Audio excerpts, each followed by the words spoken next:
Hi there, my name is Angela. I'm a home gardener growing here in my southwestern Ohio garden in the US, Zone 6. And today I'm going to switch gears for a minute. We've been kind of heavily focused on the veggie garden up to this point, but I do have some more of landscaping efforts in progress, and I want to share with you guys a little bit about those. And also I want to share with you the one thing that I did with my trees and shrubs that made the biggest difference in the world. And it's not anything new or earth-shattering. It was new to me, something that I was afraid to do up until this point. If that sounds interesting, stick around.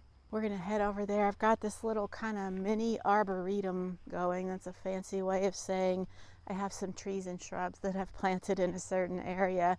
And they are, all the ones I'm going to share with you today are all native to this area, or at least to maybe the eastern half of the US, except for one. I'll point those out as we go and kind of tell you the names of each one, when I planted them, and if that sounds interesting, I'm going to flip you around and let's take a look. They are all kind of, most of them, protected by this netting because we have very heavy deer pressure here, and I was seeing a lot of damage. So I've got this kind of bird netting with these aluminum stakes here. So I'm hoping that the plants themselves actually show up. Let me try to get around here. This here is a 9 bark. It's called Amber Jubilee.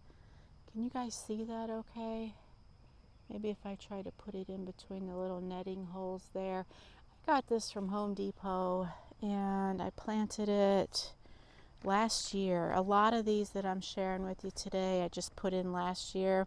A couple of them in 2024 and a couple in 2023. So let's move it along. This here is a deer villa. Let me pop this down in there so you can see it from above. I really hope that's showing up. When I go to edit this, I might find that it's not showing up at all. There we go. This one is Kodiak Black. Got that in last year. And the only one that doesn't have netting on it is this spice bush here.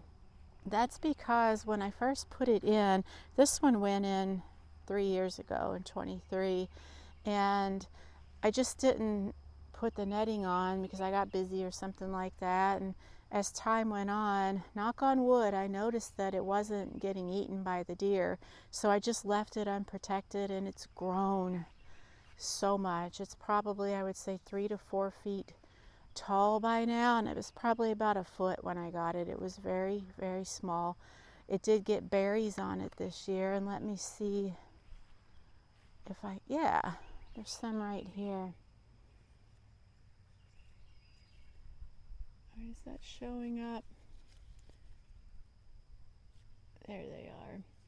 So I'm guessing from my very limited knowledge that this is a female. I believe that with spice bush there's male and female plants, and you need both to get berries. I need to really look into this a little bit more. I'm guessing there must be like a wild one somewhere, because this is the only one I've planted. They are very native to this area, so there's chances are there are some of these in the woods around the house. And the one thing that I kind of hinted at when I started this video, we're going to come back to it, that has made the biggest difference in how well my plants have done, is just simply pruning them. And I'm going to share more about that as we go on. This here is a chokeberry, or Aronia Autumn Magic. Let's take a peek in there. I put this in last year. It's growing, but kind of slowly. And I did have these all mulched in nicely, but the weeds are kind of coming up through the mulch. So I may have to take the netting off and redo the mulch around there and do some weeding. This is a button bush.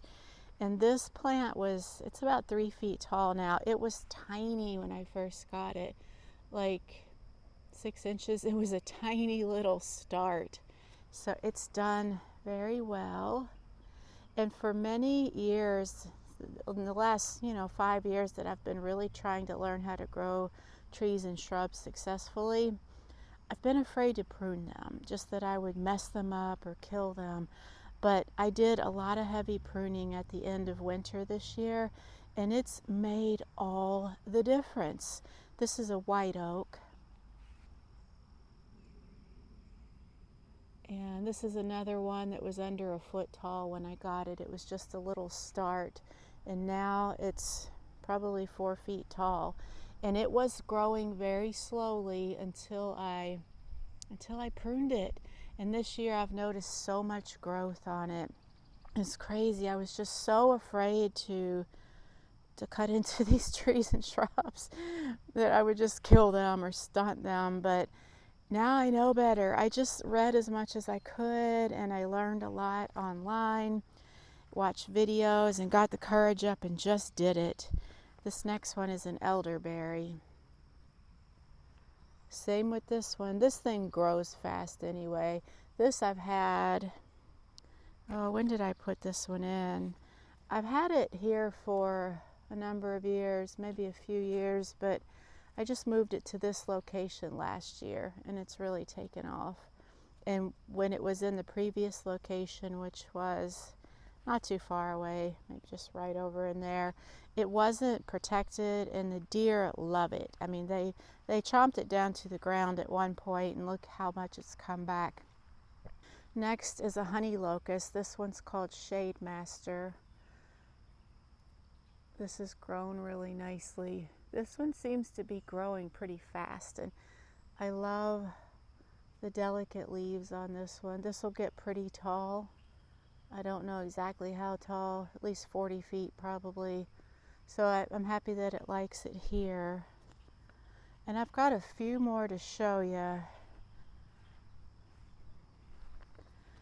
And next we have a witch hazel. I think I got this one locally, if I recall, probably at Home Depot or Lowe's or something, maybe at a nursery, but this is another one that took a hit with the deer before I had some kind of tall netting around it, but it's coming back. And this, when the leaves are new, they kind of have a reddish hue. I don't know if you can see that one right there, and then they green up as they grow. This poor little next one here is a serviceberry, and it's being choked out by the weeds for sure. So this will be my first, there's even a vine growing up on it. So shame on me, and you can see the ground level. So this will be the first one to get some attention. And the next one is the only non-native that I have in this little grove of trees that I'm doing. This is a Japanese maple. It's called Emperor 1. And it's doing pretty well. It gets some shade here, but it gets dappled sunlight, which I think is what they like. I just put this in this year. This is, out of these ones I've shown you, this is the only one that I got in this year. It's not native, but certainly not invasive. And then the next one I'm going to share with you is a Sun Valley maple.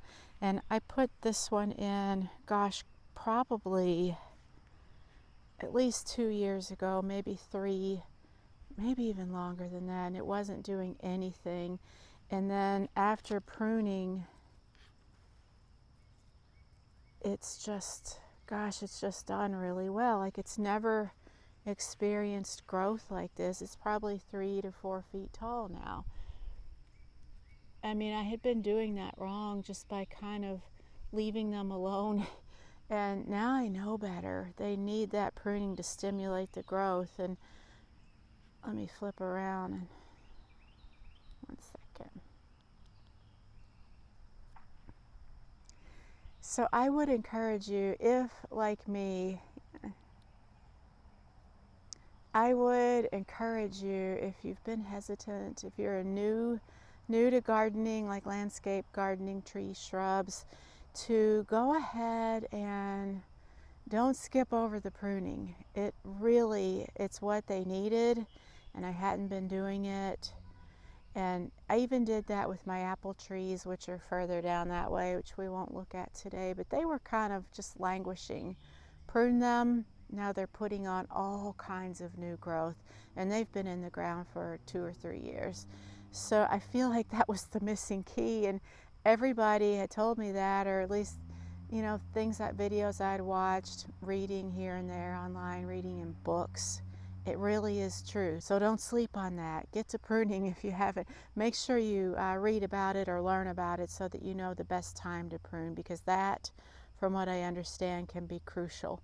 But it's easy to learn these days, so easy. So when I say that I had my one big secret to share with you guys, it wasn't really that much of a secret. It's just something that I hadn't been doing.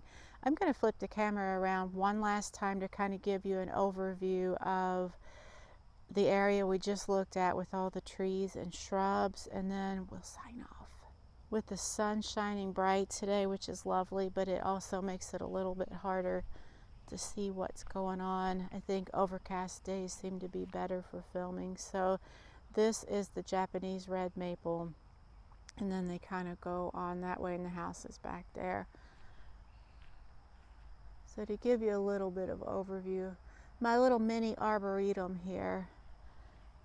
And that's really about all I had to share with you today. Thanks so much for hanging out with me. Let me know what your biggest successes are with any trees and shrubs you've planted, and if you have any other secret tips and tricks to get them just to really do their best, drop it in the comments below. Thanks so much for watching, and I'll catch up with you next time.